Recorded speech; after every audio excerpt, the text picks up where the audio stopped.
سامنے جمعہ کی فضیلت و اہمیت کو بیان کیا گیا تھا، اور وقت کے ختم ہونے کی وجہ سے جمعہ کی مکمل فضیلت، مکمل تفصیلات بیان نہیں کی گئی تھی، اور وعدہ کیا گیا تھا کہ اس جمعہ آپ کے سامنے جمعہ سے متعلق مزید تفصیلات بیان کی جائیں گی۔ دعا فرمائیے اللہ رب العالمین سے، اللہ تعالی مجھے اس عنوان پر قرآن و سنت کی روشنی میں صحیح گفتگو کرنے کی توفیق نصیب فرمائے،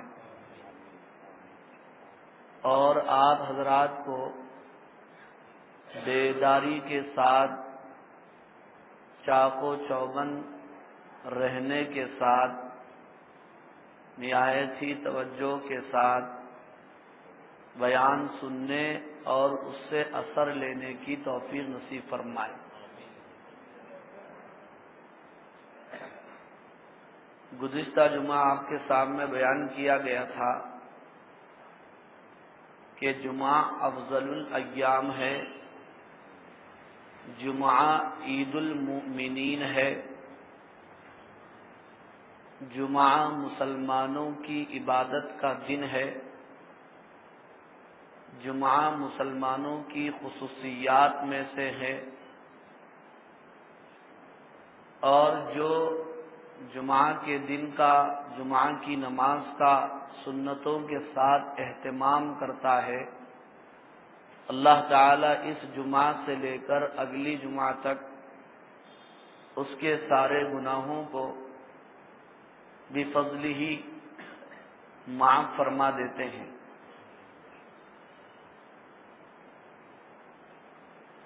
اور جو جمعہ کے دن غسل کا اہتمام کرتا ہے، پھر مسجد جلد حاضر ہوتا ہے، امام کے خطبے کو غور سے سنتا ہے، حدیث میں آتا ہے کہ اللہ تبارک و تعالی اس کے ہر قدم پر ایک نیکی عطا فرماتے ہیں۔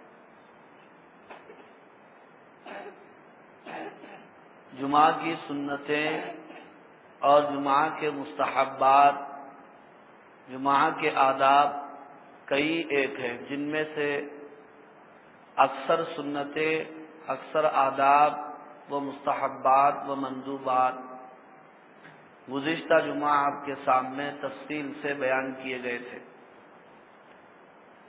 اور بھی چند جمعہ کے آداب ہیں۔ ان میں ایک ادب یہ ہے کہ جمعہ کے دن کثرت سے درود پاک پڑھنے کا اہتمام کرنا چاہیے، یہ جمعہ کے آداب و مستحبات میں سے ہے۔ درود ایک بہت بڑا عمل ہے، درود ایک بہت بڑی عبادت ہے۔ درود و سلام سے متعلق قرآن مجید میں خود حکم فرمایا گیا، ان اللہ و ملائکتہ یصلون علی النبی یا ایھا الذین آمنوا صلوا علیہ وسلموا تسلیما۔ اے ایمان والو، بے شک اللہ تعالی اور اس کے فرشتے حضور اکرم صلی اللہ علیہ وسلم پر درود و سلام بھیجتے ہیں، لہذا اے ایمان والو تم بھی حضور اکرم صلی اللہ علیہ وسلم پر درود بھیجو اور سلام بھیجو۔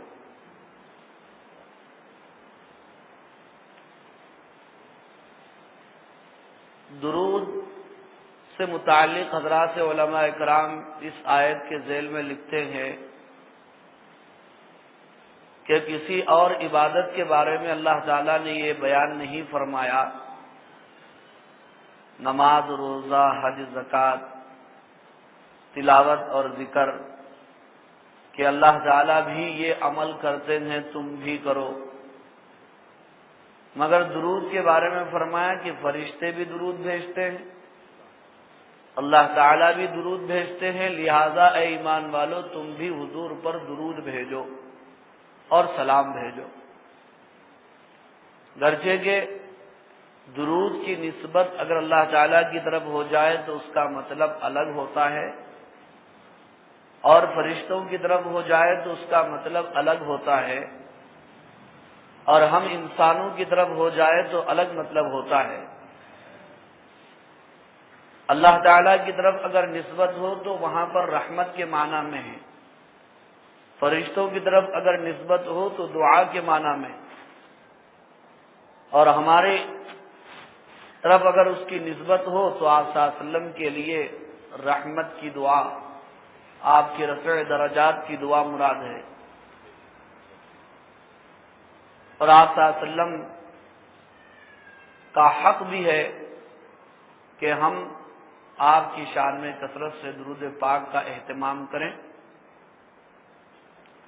حدیث میں آتا ہے، ابھی آپ نے فجر کے بعد کی تعلیم میں سنا کہ جو ایک مرتبہ درود پڑھتا ہے اللہ تعالیٰ اس پر 10 مرتبہ رحمت نازل فرماتے ہیں، اور اس کے 10 درجے بلند فرماتے ہیں، اور اس کی 10 خطائیں یعنی 10 گناہ معاف فرماتے ہیں، اور جو صبح اور شام 10 مرتبہ درود پڑھتا ہے، حدیث میں فرمایا گیا کہ اللہ تعالی اس کے لیے میری سفارش واجب کر دیتے ہیں اور ثابت کر دیتے ہیں۔ 100 مرتبہ جو درود پاک پڑھتا ہے، حدیث میں آیا، اس کے لیے یہ لکھ دیا جاتا ہے جنت اس کے لیے ثابت ہو گئی اور یہ جہنم سے بری ہو گیا۔ لیکن آج کل جمعہ کے دن کتنے لوگ ہیں جو ہم میں سے درود پاک کی کثرت کرنے والے ہوں یا درود پاک پڑھنے کا اہتمام کرنے والے ہوں؟ کتنے لوگ ہیں جو اپنے اوقات کو فارغ کرتے ہوں درود پڑھنے کے لیے؟ روزانہ تو چھوڑیے، کم از کم جمعہ کا دن ہے، عید المومنین ہے، وہ ذہن میں رکھ کر درود پاک پڑھنے والے کتنے لوگ ہیں؟ گنے چنے چند لوگ آپ کو ملیں گے، الا ماشاء اللہ۔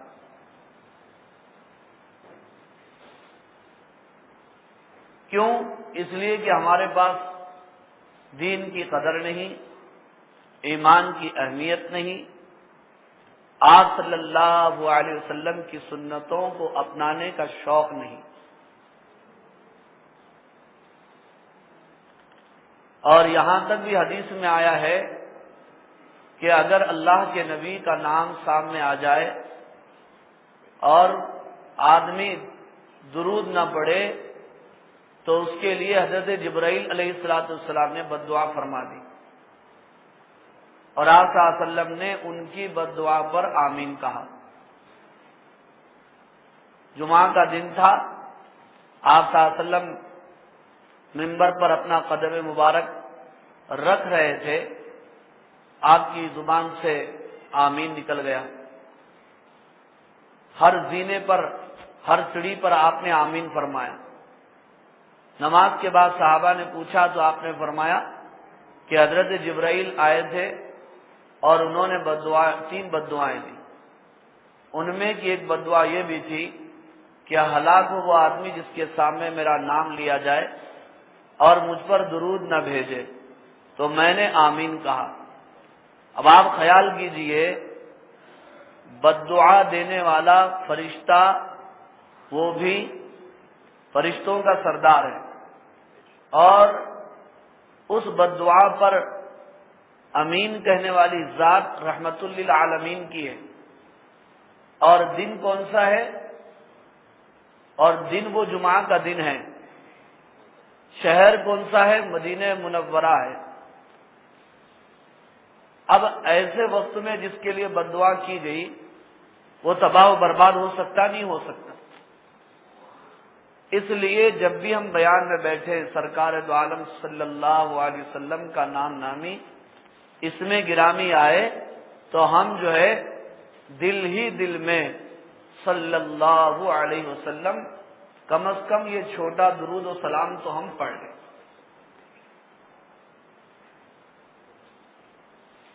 درود کی وجہ سے آدمی کا سینہ کھلتا ہے، اس میں نور پیدا ہوتا ہے اور دل میں روشنی پیدا ہوتی ہے، زندگی میں چین و سکون آتا ہے، روزی میں برکت ہوتی ہے، گھر سے نحوستیں دور ہوتی ہیں، دکان و مکان میں خیر و برکت آتی ہے، مصیبتیں ٹلتی ہیں، پریشانیاں ہٹتی ہیں، اللہ تعالیٰ کی رحمتیں متوجہ ہوتی ہیں۔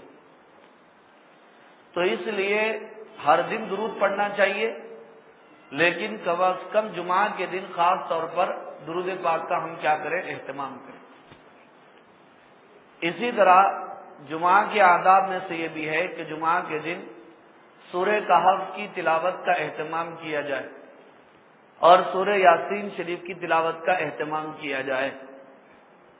سورہ یاسین شریف ہو یا سورہ کہف ہو، بڑی عظیم الشان صورتیں ہیں۔ احادیث میں آتا ہے کہ جو جمعہ کے دن سورہ کہف کی تلاوت کا اہتمام کرتا ہے اللہ تعالی اس کو فتنوں سے محفوظ فرماتے ہیں، دجال کے فتنے سے اس کو محفوظ فرماتے ہیں۔ اور سورہ یاسین شریف جو صبح تلاوت کرتا ہے اللہ تعالیٰ شام تک اس کی ساری حوائج کو، ساری ضروریات کو اپنے فضل و کرم سے پورا فرماتے ہیں۔ آج ہم اپنی ضرورت کو پوری کرنے کے لیے سب کچھ کرنے کے لیے تیار ہیں، کسی کے سامنے بھی جھکنے کے لیے تیار ہیں، کسی کے بھی سامنے کہیں پر بھی ہاتھ جوڑنے کے لیے تیار ہیں، اور اس سے بھی آگے بڑھ کر اپنے ایمان و اسلام کا اور کردار کا سودا کرنے کے لیے بھی ہم تیار ہیں۔ لیکن سورہ یاسین شریف پڑھنے کے لیے کتنا وقت لگتا ہے؟ 5 سے 10 منٹ کا وقت لگتا ہے، اور ہم اس کی تلاوت کے لیے تیار نہیں۔ نہ مسجد میں مرد تیار ہیں، نہ گھروں میں عورتیں اس کے لیے تیار ہیں۔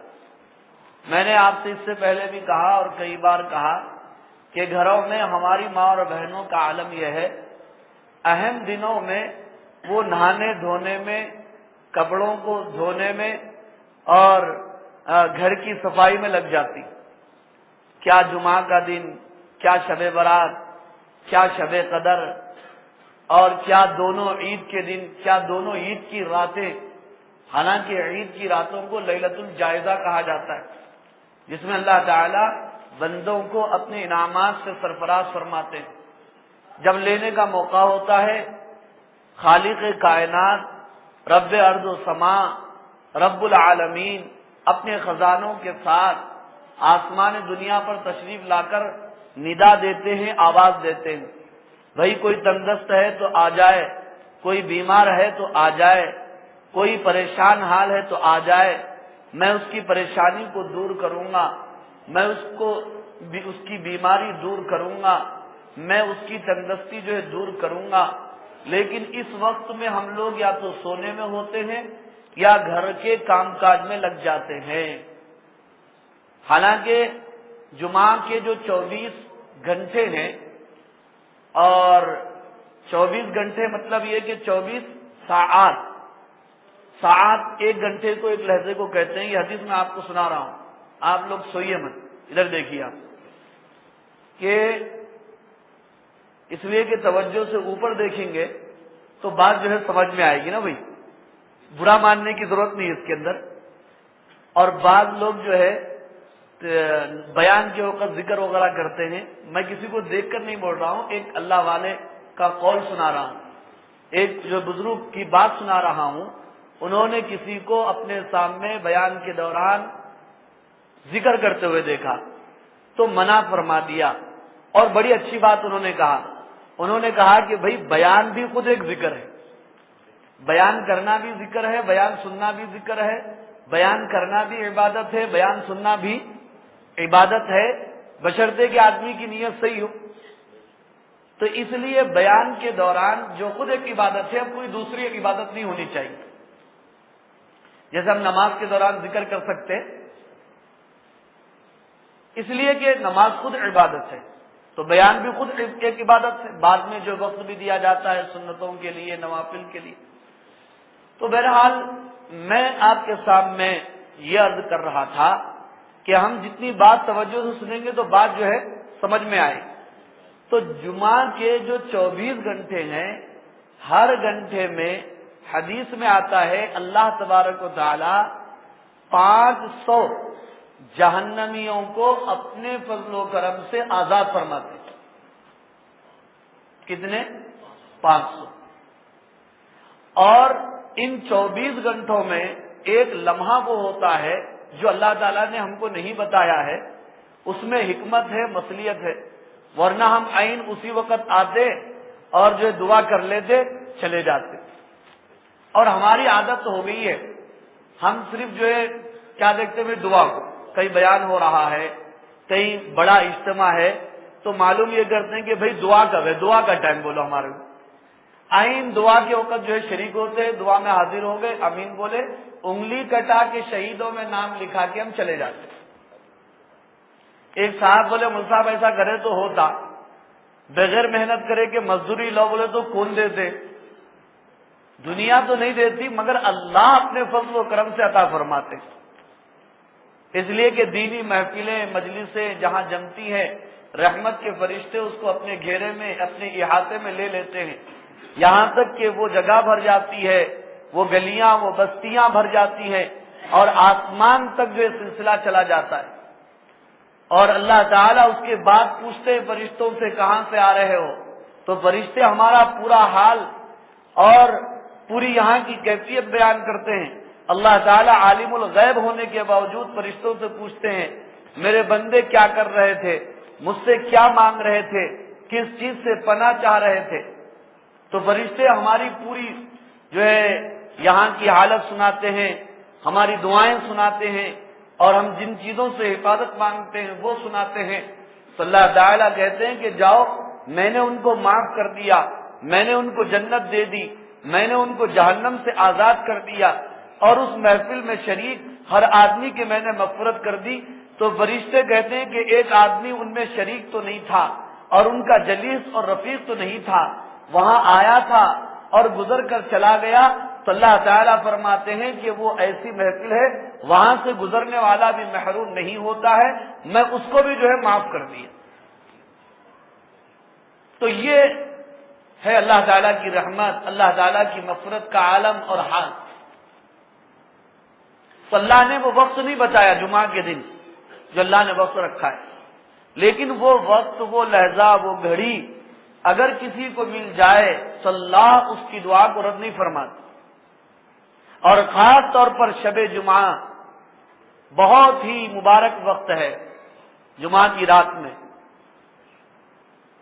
اللہ تعالیٰ سمائے دنیا پر تشریف لاتے ہیں اپنے خزانوں کے ساتھ جمعہ کی رات میں، مغرب سے لے کر کے سحری تک آواز لگاتے، کوئی دامن پھیلانے والا ہے تو آئے میرے سامنے، میں داتا دینے کے لیے تیار ہوں۔ دنیا والوں سے مانگو، ناراض ہو جاتے ہیں، مگر دنیا بنانے والے سے نہ مانگو تو ناراض ہو جاتے ہیں اللہ تعالیٰ۔ اور ابھی ہم ایک دوسرے کو دیکھ کے ہنس رہے، نماز کے بعد ایک 10,000 روپے ہے کیا صاحب بولے تو منڈی پر اٹھا لے کے نکل جاتے، لیکن یہی بات ہم نماز پڑھ کر اللہ کے سامنے عرض کریں گے، اللہ تعالیٰ اپنے مانگنے والے سے خوش ہو جاتے، اور اپنے سامنے ہاتھ پھیلانے والے سے اللہ تعالیٰ جو ہے خوش ہو جاتے۔ کوئی بھی مسئلہ ہو، دکان نہ چلتی ہو، کاروبار نہ چلتا ہو، بیماری ختم نہ ہوتی ہو، بچیوں کے رشتے نہ ہوتے ہوں، گھر کی نحوستیں نہ جاتی ہوں، امتحان میں کامیابی نہ ملتی ہو اور انٹرویو میں کامیابی نہ ملتی ہو، کوئی ایسا ناصور ہو جو ختم نہ ہونے والا ہو، تو آؤ جمعہ کی رات میں اور اللہ کے سامنے آنسو بہا دو، اللہ انشاءاللہ ضرور جو ہے دعاؤں کو قبول فرمائے۔ شب برات 1 سال کے بعد آتی ہے، شب قدر 1 سال کے بعد آتی ہے، عیدین کی راتیں ایک ایک سال کے بعد آتی ہیں، لیکن جمعہ کی رات تو ہفتے میں ایک مرتبہ آتی۔ دنوں میں افضل دن کہا گیا جمعہ کو۔ ویسے افضل دن عرفہ کا دن بھی ہے، لیکن علماء اکرام نے بیان فرمایا سارے دنوں کے اعتبار سے عرفہ کا دن افضل ہے، اور ہفتے کے دنوں کے اعتبار سے جمعہ کا دن افضل ہے۔ اور اس دن کو عید المومنین کیوں کہا گیا؟ کیا اس لیے کہا گیا کہ ہم اپنی منمانی کریں، ہم خلاف شریعت جو ہے کام کریں اور جمعہ کی بے احترامی کریں؟ صرف اس لیے اس کو عید المومنین کہا گیا کہ مسلمان اچھے کھانے کھائے، اچھے کپڑے پہنے جی، اور اللہ کے احکام کی خلاف ورزی کرے، اور جمعہ کے دن جا کر کے ٹاکسوں میں بیٹھ جائے، فلم دیکھنے لگ جائے؟ کیا اس لیے نعوذ باللہ اس کو عید المومنین کہا گیا؟ یہ عید المومنین اسی وقت ہمارے لیے ہو سکتا ہے، یاد رکھیے، جبکہ ہم جمعہ کے دن جیسے ہمیں شریعت میں بتایا گیا اور سنتوں میں بتایا گیا ان تمام سنتوں کا ہم اہتمام کریں گے، اور مغرب ہی سے جمعہ کے دن کا ہم جو احترام کریں گے اور آداب کا پاس و لحاظ کریں گے، تب جا کر کے جمعہ کا دن ہمارے لیے عید المومنین ہوگا، ورنہ وعید ہوگا۔ یہ ہمارے لیے یہ ایک بڑی سخت دھمکی بھی ہو سکتی ہے۔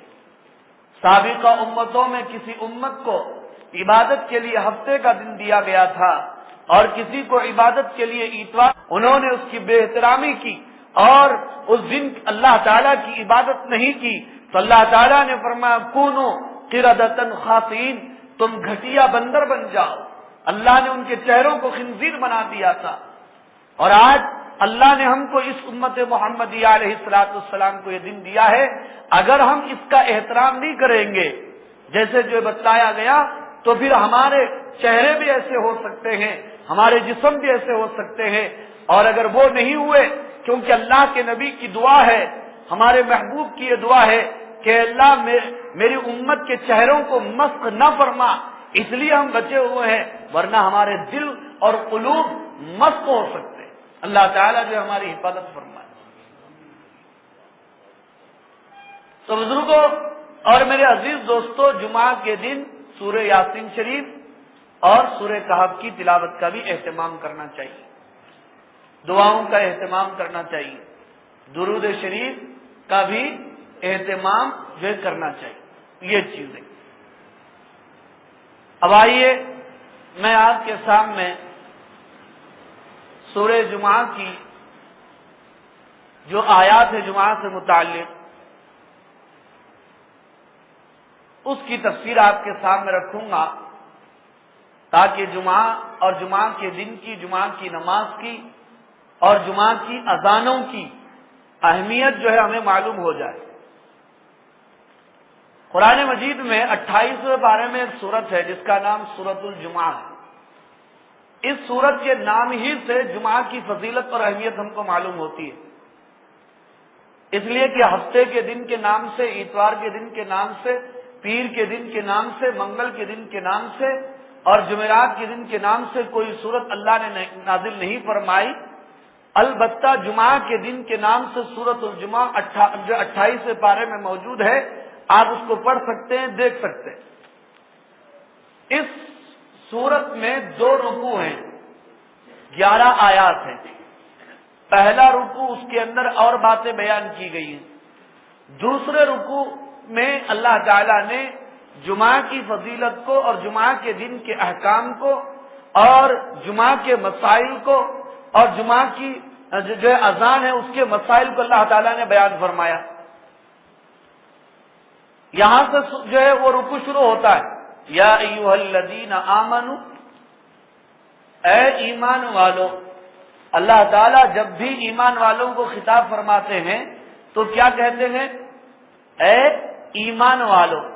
اللہ تعالیٰ مسلمانوں کی نسبت کسی علاقے کی طرف، کسی خاندان کی طرف، کسی قبیلے کی طرف، کسی برادری کی طرف اور کسی کمپنی کی طرف نہیں فرماتے، کسی ادارے کی طرف نہیں فرماتے، اللہ تعالی نسبت فرماتے ہیں مسلمانوں کی ایمان کی طرف، اور اشارہ ہے اس بات میں کہ ایمان والے ایمان کی بنیاد پر سب متحد ہیں، متفق ہیں، ایک ہے۔ اللہ تعالیٰ نے یہ نہیں بیان فرمایا اے عرب والو، اے ایران والو، اے روم والو، اے مصر والو، اے ہندوستانیوں، اے پاکستانیوں، یہ نہیں بیان فرمایا، یا اے فلاں خاندان والو، اے قریشیوں، جی اے فلاں جو پٹھانوں اور فلاں خانوں، اللہ نے اس کی طرف نسبت نہیں فرمائی۔ کیا بیان فرمایا؟ یا ایھا الذین آمنو، اے ایمان والو۔ مطلب کیا ہوا؟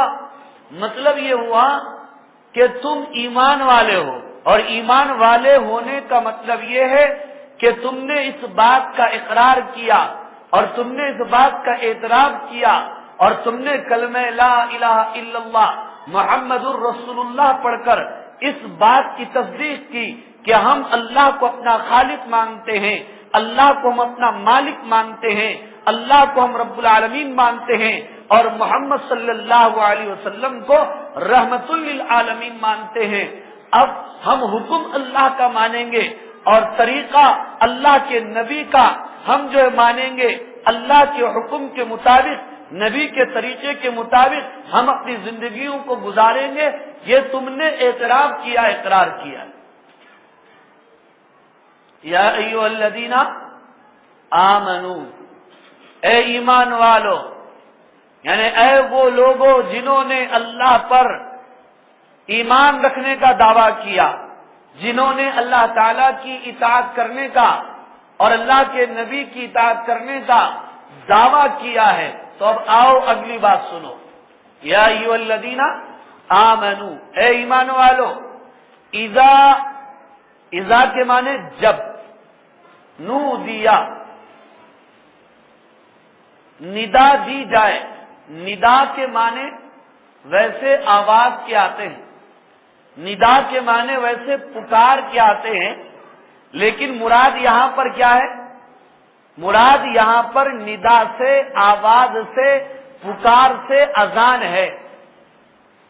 اور وہ بھی کون سی اذان مراد ہے؟ یا ایھا الذین آمنو اذا نودیا، اے ایمان والو جب اذان دی جائے۔ تو اذان تو مراد ہے یہاں پر ندا سے، لیکن کون سی اذان مراد ہے؟ اس لیے کہ جمعہ کے دن دو اذانیں ہوتی ہیں۔ کیا بھائی ادھر متوجہ ہیں؟ کتنی اذانیں ہوتی ہیں؟ دو اذانیں ہوتی ہیں۔ ایک ہے اذان اول، جو مؤذن صاحب مائک میں کھڑے ہو کر کے دیتے ہیں، اور ہم اپنے گھروں میں چین سے سکون سے بیٹھ کے سنتے ہیں، اور اس کے بعد ٹہلتے ہوئے خرامہ خرامہ مسجد کو آتے ہیں۔ ایک اذان اول وہ ہے۔ ایک ہے اذان دوم، دوسری اذان۔ وہ کون سی اذان ہے؟ جو امام صاحب کے منبر پر خطبہ دینے کے لیے جو ہے بیٹھنے کے وقت مؤذن صاحب کھڑے ہو کر کے جو دیتے ہیں، یہ ہے دوسری اذان۔ تو دو اذانیں ہوئی، ایک ہے اذان اول، ایک ہے اذان دوم، پہلی اذان اور دوسری اذان، یہ دو اذانیں۔ تو جب اذان دی جائے تو سارے کاروبار چھوڑ کر مسجد کی طرف آنا چاہیے جمعہ کی نماز کے لیے۔ تو کون سی اذان کے وقت مراد ہے؟ پہلی اذان کے وقت یا دوسری اذان کے وقت؟ ظاہر بات ہے پہلی اذان ہی مراد ہے۔ یا ایھا الذین آمنو اذا نودی للصلاۃ، جب اذان دی جائے تو یہاں پر اذان سے مراد پہلی اذان۔ اس وقت سارے کام کاج کاروبار چھوڑ دو اور مسجد کے لیے، جمعہ کی نماز ادا کرنے کے لیے مسجد کی طرف جو ہے آ جاؤ۔ یہ پہلی اذان اور دوسری اذان کے سلسلے میں تفصیل یہ ہے کہ حضور اکرم صلی اللہ علیہ وسلم کے زمانے میں صرف ایک اذان ہوتی تھی. کون سی اذان؟ جو خطبے کے وقت جو ہے دی جاتی ہے، بس ایک اذان ہوتی تھی. آپ صلی اللہ علیہ وسلم کے بعد، آپ صلی اللہ علیہ وسلم کے وصال و وفات کے بعد حضرت ابوبکر اور حضرت عمر رضی اللہ تعالی عنہما کے دور خلافت کے بعد جب حضرت عثمان غنی رضی اللہ تعالی عنہ کا دور آیا تو حضرت عثمان غنی رضی اللہ تعالی عنہ نے دیکھا کہ جب اذان جو ہے نماز کے اتنے قریب ہوتی ہے تو لوگ جمع نہیں ہوتے، تو اس سے پہلے بھی ایک اذان دی جانی چاہیے.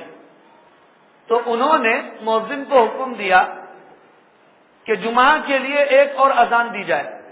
چنانچہ اس وقت سے اذان اول کا آغاز ہوا اور شروعات ہوئی، اور اس پر تمام صحابہ کا اتفاق ہوا اور تمام صحابہ کا اجماع ہوا. اور اجماع امت، اجماع صحابہ بھی ایک شرعی دلیل ہے. اور حدیث میں خود کہا گیا علیکم بسنتی و سنت خلفاء الراشدین، تم پر میری سنت لازم ہے اور خلفاء راشدین کی سنت جو ہے لازم ہے.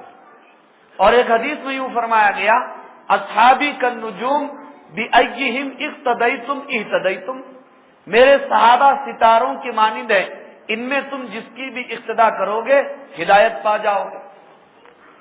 تو اذان اول پر حضرت عثمان غنی رضی اللہ تعالیٰ عنہ کے زمانے میں تمام صحابہ کا اجماع ہو گیا، اتحاد ہو گیا. اس وقت سے یہ اذان جو ہے آج تک چل رہی ہے اور انشاءاللہ قیامت تک جو چلے.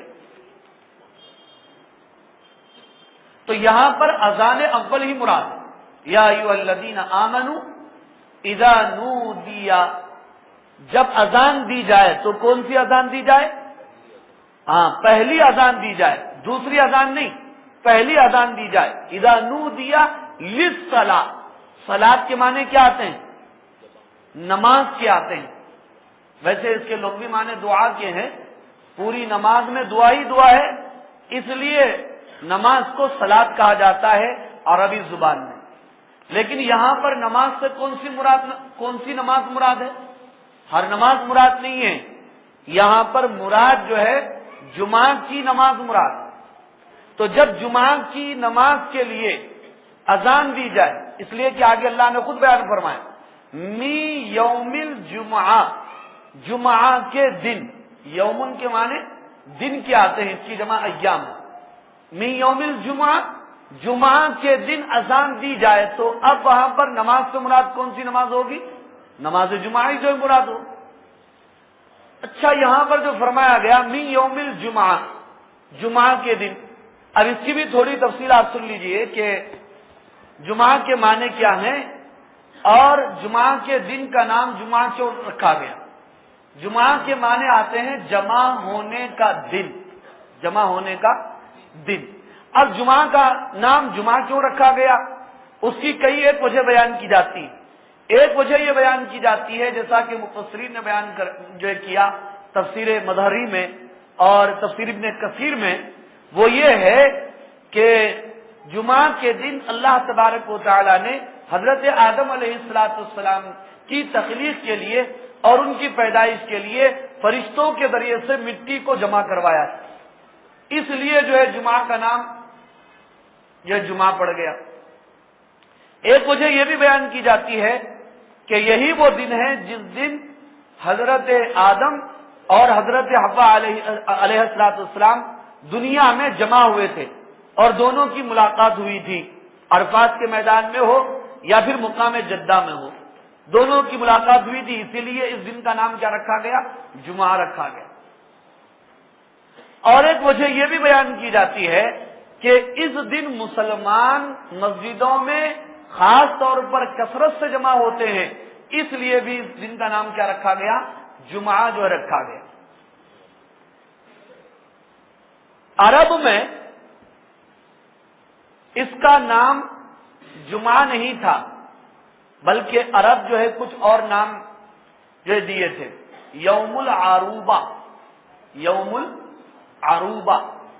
العروبہ کے معنی عربی زبان میں برکت کے آتے ہیں، برکت والا دن، اور عروبہ کے معنی بڑے کے بھی آتے ہیں، بڑا دن، یوم العروبہ اس کا نام تھا۔ بعد میں یہ نام جو ہے عربوں نے بدلا، اور بدلنے والے کوئی اور نہیں، آپ صلی اللہ علیہ وسلم کے آبا و اجداد میں ایک شخصیت گزری، ایک آدمی گزرا جس کا نام ابن لوئے آتا ہے، ابن لوئے، انہوں نے یہ نام بدلا تھا، اور کس انداز سے بدلا تھا؟ وہ اس دن سارے لوگوں کو جمع کرتے تھے اور جمع کر کے ان کے سامنے خطبہ دیتے تھے، ان کے سامنے بیان کرتے تھے، اور آپ صلی اللہ علیہ وسلم کی صفات اور نعت کو بیان کرتے تھے، اور آپ صلی اللہ علیہ وسلم کی پیشین گوئیاں بیان کرتے تھے کہ اس طرح خاتم النبیین سید المرسلین دنیا میں تشریف لانے والے ہیں، اگر وہ تمہاری زندگیوں میں تشریف لائے تو تمہارا یہ فریضہ ہے اور تمہارا یہ کام ہے کہ تم ان پر ایمان لاؤ اور ان کی اتباع اور اطاعت کرو۔ تو وہ لوگوں کو جمع کرتے تھے اس دن، تو انہوں نے نام بدل دیا، العروبہ کی جگہ انہوں نے اس کا نام رکھا الجمعہ، تب سے جو اس دن کا نام کیا پڑ گیا؟ یوم الجمعہ۔ اللہ رب العالمین نے اسی کو بیان فرمایا، یا ایھا الذین آمنو، اے ایمان والو، اذا نودی للصلاۃ، جب جمعہ کی نماز کے لیے اذان دی جائے، من یوم الجمعہ، جمعہ کے دن، فاسعوا الی ذکر اللہ، تو تم سو جاؤ۔ کیا کرو؟ سو جاؤ۔ تو تم دکانیں کھول دو، کیا کرو؟ نہیں، ہرگز اس کا ترجمہ نہیں ہے۔ فاسعوا الی ذکر اللہ، فامانے پس، اس آؤ کا ترجمہ ہے دوڑو، سعی سے لفظ نکلا ہے، اور سعی کے معنی بھاگنا، دوڑنا، رننگ کرنا۔ فاسعوا الی ذکر اللہ، تو تم دوڑو اللہ تعالی کے ذکر کی طرف۔ اچھا، یہاں پر آیت میں اللہ تعالیٰ کے ذکر سے کیا مراد ہے؟ اللہ تعالیٰ یہ تو نہیں بیان فرما رہے کہ نماز کے لیے دوڑو، مسجد کی طرف دوڑو، جمعہ کی نماز کے لیے دوڑو، یہ تو نہیں فرما رہے۔ اللہ تعالیٰ یہ بیان فرما رہے ہیں کہ تم دوڑو اللہ تعالیٰ کے ذکر کی طرف۔ تو ذکر سے کیا مراد ہے یہاں پر؟ ذکر سے مراد بعض مفسرین نے بیان فرمایا جمعہ کا خطبہ ہے، اور بعض مفسرین نے بیان فرمایا جمعہ کی نماز ہے، لیکن یہاں پر آپ دونوں چیزیں مراد لے سکتے ہیں، خطبہ جمعہ بھی ہے ہوگا اور جمعہ کی نماز بھی مراد ہو۔ فوراً تم دوڑو خطبہ سننے کے لیے اور جمعہ کی نماز ادا کرنے کے لیے۔ اب دوڑنے سے کیا مراد ہے؟ حالانکہ حدیث میں مصلی کو، نمازی کو نماز پڑھنے کے لیے دوڑنے سے منع کیا گیا، بلکہ یوں بیان فرمایا کہ تم پر سکینت، تم پر وقار، تم پر سکون جو ہے لازم ہے۔ نماز کے لیے جب آؤ تو تم وقار کے ساتھ آؤ، دوڑتے ہوئے، بھاگتے، ہانپتے، کانپتے ہوئے مت آؤ، ورنہ تمہاری نماز کا خشوع اور خضوع ختم ہو جائے اور تمہاری دل جمعی والی کیفیت ختم ہو جائے۔ وقار کے ساتھ آؤ۔ بعض لوگوں کو دیکھو ایسا دوڑ کے آتے، اگر اتنا زیادہ دوڑنا ہے تو پہلے سے آنا چاہیے نا، دوڑ کے آئے، اب ثنا بھی نہیں پڑے، نہ نماز کی نیت، نہ امام کی اقتداء کی نیت، بس اللہ اکبر کا ڈائریکٹ جو ہے نماز میں چلے گئے تو ان کی نیت صحیح ہو سکتی ہے، تکبیر تحریمہ ادا ہو سکتا ہے، پھر ان کی نماز ادا ہو سکتی ہے؟ ہرگز نہیں ہو سکتا۔ نماز کے لیے نیت، نماز کے لیے امام کی اقتداء کی نیت لازم ہے، شرائط نماز میں، فرائض نماز میں داخل ہے۔ اس لیے اللہ کے نبی نے بیان فرمایا وقار اور سکون کے ساتھ جو ہے تم نماز کے لیے آؤ۔ لیکن آیت میں اللہ تعالیٰ کیا بیان فرما رہے ہیں؟ فاسعوا الی ذکر اللہ، دوڑو تم اللہ کے ذکر کے لیے، جمعہ کی نماز کے لیے۔ تو کیا بھائی آیت میں ہے، ترجمہ میں بھی کر رہا ہوں، لیکن آج تک ہم نے کسی عالم کو، کسی مفتی کو، کسی بھی مسلمان کو مسجد کی طرف بھاگتے ہوئے، رننگ کرتے ہوئے جمعہ کے دن ہم نے تو نہیں دیکھا۔ تو مراد کیا ہے یہاں پر آیت میں؟ آیت میں مراد یہی ہے، وقار کے ساتھ سکون کے ساتھ آؤ تم. اور دوڑنے کا لفظ اس لیے اللہ رب العالمین نے استعمال فرمایا، اور وہ صیغہ، وہ جملہ اور وہ فعل اللہ نے اس لیے یہاں پر استعمال فرمایا کہ دوڑنے والا آدمی کسی اور چیز کی طرف نہیں دیکھتا، بھاگنے والا آدمی کسی اور چیز کی طرف متوجہ نہیں ہوتا. آپ کو اپنی دکان کی جلدی ہے اور اسکول اور کالج کو ٹائم پر جانا ہے، تو اس وقت آپ کیسے دوڑتے ہیں؟ کسی اور طرف دیکھتے ہیں؟ آپ کسی اور چیز کی طرف متوجہ ہوتے ہیں؟ سلام کرے بھی تو پہچاننے کے لیے تیار نہیں، وعلیکم السلام بول کے نکل جاتے. جی نیچے منڈی ڈال کے چل رہے ہیں، نظریں بچھا کے جا رہے ہیں. کوئی دوست اگر دیکھ لیا تو بلا لیتا، ٹائم خراب ہو جاتا، بیچ میں دنیا کے اسپیڈ بریکر لگتے ہیں. اس لیے اب کیا کرتا ہے آدمی، جو تیزی کے ساتھ توجہ کے ساتھ اپنے کالج کی طرف جا رہا ہے، اسکول کی طرف جا رہا ہے، بازار اور مارکیٹ کی طرف جا رہا ہے، اور جو اپنی دکان کی طرف جو چل رہا ہے. تو مراد یہاں پر یہ ہے کہ ایک بھاگنے والا، ایک دوڑنے والا جس طرح کسی اور چیز کی طرف متوجہ نہیں ہو کر صرف جو اپنی منزل مقصود کی طرف وہ چلا جاتا ہے اور وہ چلنے لگتا ہے، اسی طرح جب جمعہ کی اذان ہو جائے تو تمہارے اندر بھی یہی کیفیت ہونی چاہیے اور تمہارے اندر بھی یہی صفت ہونی چاہیے. فَاسْعَوْا إِلَىٰ ذِكْرِ اللَّهِ، اللہ تعالیٰ کے ذکر کی طرف، خطبہ جمعہ کو یہ سننے کے لیے، نماز جمعہ ادا کرنے کے لیے دوڑ پڑو اور لپک پڑو. فَاسْعَوْا إِلَىٰ ذِكْرِ اللَّهِ، جو دوڑ پڑو اور لپک پڑو. اس لیے اللہ رب العالمین نے بیان فرمایا فَاسْعَوْا إِلَىٰ ذِكْرِ اللَّهِ. کیا بھائی سن رہے ہیں؟ اب آگے تو صحیح مسجد میں، اب سننا یہ بھی جمعہ کے اہتمام میں ہی سے. ہر ایسا کام اذان اول ہونے کے بعد، پہلی اذان ہونے کے بعد ہر ایسا کام کرنا جائز نہیں ہے جو جمعہ کی نماز ادا کرنے کے لیے، مسجد کو جانے کے لیے رکاوٹ بن رہا. کیا کر رہا؟ رکاوٹ بن رہا. ہاں الا یہ کہ آپ غسل کر رہے ہو یا وضو میں لگے ہوئے ہو یا کپڑے پہن رہے ہو اور جمعہ کی تیاری میں لگے ہوئے ہو، وہ ممنوع نہیں. لیکن اس کے علاوہ دوسری چیزوں میں آپ لگ جائیں، ہاں اب تو اذان صاحب کیا کرنے کا ہے، کھانا کھانے بیٹھ گئے. نہیں، فَاسْعَوْا إِلَىٰ ذِكْرِ اللَّهِ میں نہیں ہے یہ. امام صاحب لمبا چلاتے میں تھوڑا کھانا کھا لیں گے، نہیں چل سکتا. ہاں اتنی خطرناک بھوک لگ گئی آپ کو کہ آپ نماز پڑھنے نہیں جا سکتے اور آپ کی نماز کھانا بن جائے گی، تو کیا کرو؟ مجبوری کی بات کو الگ. لیکن کھیل کود میں لگنا، کاروبار میں لگنا نہیں، جائز نہیں. فَاسْعَوْا إِلَىٰ ذِكْرِ اللَّهِ، پہلا حکم ہے یہ. اذان ہوتے ہی فَاسْعَوْا إِلَىٰ ذِكْرِ اللَّهِ. وَذَرُوا الْبَيْعَ، وا مانے اور، ذرو مانے چھوڑ دو. وَذَرُوا الْبَيْعَ، اور تم چھوڑ دو. کیا چھوڑ دو؟ البیع، بیعن کے معنی بیچنے کے آتے ہیں، اور تم چھوڑ دو بیچنا.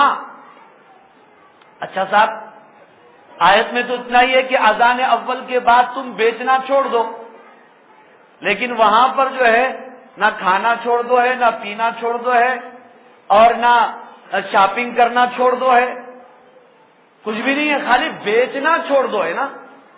کیا صرف یہی مراد ہے؟ نہیں، بلکہ یہاں پر مراد وہی ہے کہ ہر وہ کام چھوڑ دو جس کی وجہ سے جمعہ کی نماز کی ادائیگی میں تم کو خلل پڑتا ہو اور مسجد جانے کے لیے وہ کام تمہارے لیے رکاوٹ کا ذریعہ ہو، تو اس کام کو تم چھوڑو.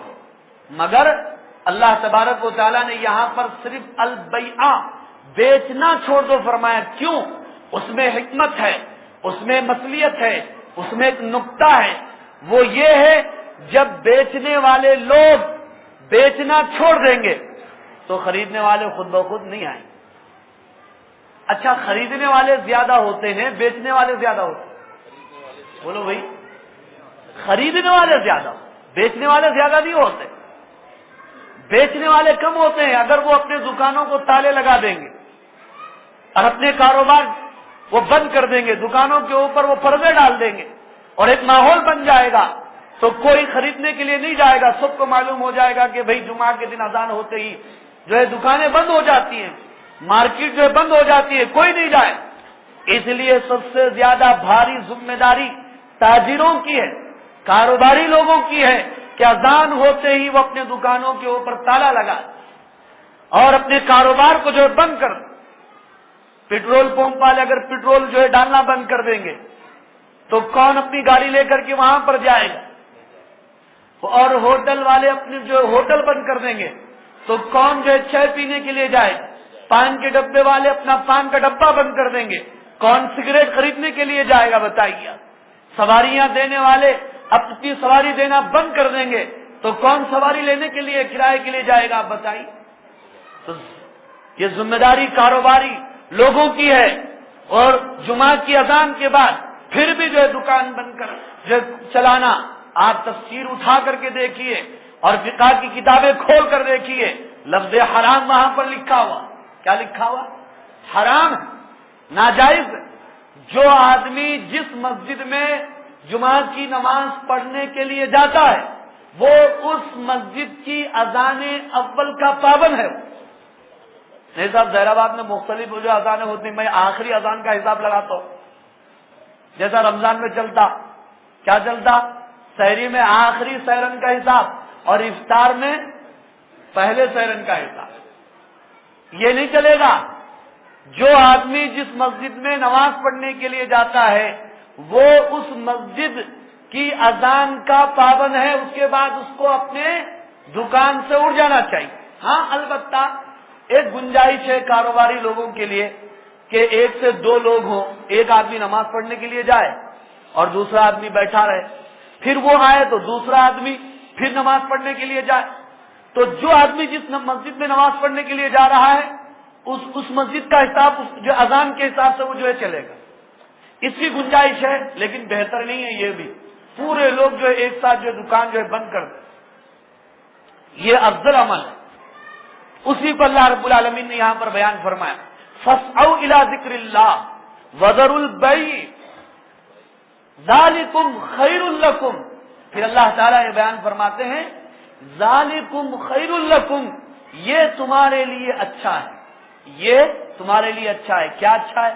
سو جانا اچھا ہے, اور اذان ہونے کے بعد کھانا کھانا اچھا ہے. جی, اذان ہونے کے بعد نعوذ باللہ ٹی ویاں دیکھنا اچھا ہے اور فون لے کے گھروں میں بیٹھنا اچھا ہے. کیا اچھا ہے؟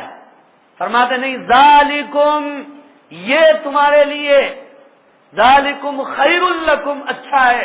کیا اچھا ہے؟ دکانیں بند کر دو, کاروبار بند کر دو, تجارت بند کر دو, یہ تمہارے لیے اچھا ہے. ذالکم خیر لکم ان کنتم تعلمون, اگر تم سمجھو, اگر تم دھیان دو, یہ تمہارے لیے بہت اچھا ہے. کیوں؟ یہ کاروبار, یہ مال, یہ دولت فانی ہے, فنا ہو جانے والی ہے, اور یہ جمعہ کی نماز, اور جمعہ کی نماز میں اول وقت کی حاضری اور خطبہ جمعہ کی سماعت اور جمعہ کے دن کی سنتوں کا اہتمام اور جمعہ کی نماز کا اہتمام, یہ تمہارے لیے باقی ہے. یہ چیزیں تمہارے لیے کام آنے والی ہیں, تمہارے ساتھ جانے والی ہیں, قبر میں, حشر میں, جنت میں, یہ تمہارے ساتھ جانے والی چیزیں ہیں. اور یہ کاروبار, مال و دولت, یہ تجارت, یہ مارکیٹنگ, یہ ساری چیزیں فانی ہے, پناہ ہو جانے والی ہیں. ذالکم خیر لکم, یہ تمہارے لیے بہت اچھا ہے اگر تم جو ہے سمجھو. بہرحال بزرگ اور عزیز دوستو, یہ سورہ جمعہ کا دوسرا رکوع تھا جس کی ابتدائی آیتوں کی تفسیر آپ کے سامنے پیش کی گئی. اس کے بعد بھی اور بھی آیتیں ہیں, وہ جمعہ ہی سے متعلق ہیں.